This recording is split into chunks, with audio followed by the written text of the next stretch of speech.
ગીર સોમનાથ જિલ્લાની અંદર મધરાતે ધોધમાર વરસાદ વરસ્યો છે। તેમાં પણ સૂત્રાપાડામાં 11 ઇંચ વરસાદ છે તે વરસ્યો છે। આપ સૂત્રાપાડાના સીધા દ્રશ્યો જોઈ શકો છો। તે પ્રમાણે સૂત્રાપાડાના જે ખેતરોના દ્રશ્યો છે હું આપને બતાવી રહ્યો છું।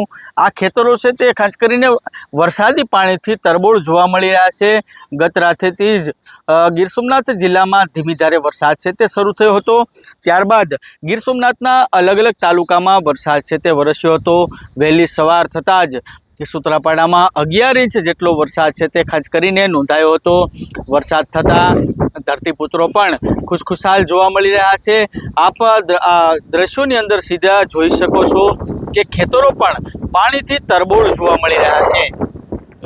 ગીર સોમનાથ જિલ્લાની અંદર વરસાદ ખેંચાતા ખેડૂતો મુશ્કેલીમાં મુકાયા હતા અને હવે સારો વરસાદ થતાં ખેડૂતોમાં પણ ખુશીની લહેર છે। એટલે મોડી સાંજેથી જ ગીર સોમનાથ જિલ્લાની અંદર વરસાદ છે તે શરૂ થયો હતો અને વહેલી સવાર સુધી આ વરસાદ છે તે વરસ્યો હતો। અત્યારે હાલ વરસાદ વિરામ લીધો છે, પરંતુ હજુ ખેડૂતોના ખેતરમાં જે પાણી છે તે ઓસરવાનું નામ નથી લઈ રહ્યા। અર્જુન વાળા, ન્યૂઝરૂમ ગુજરાત, ગીર સોમનાથ।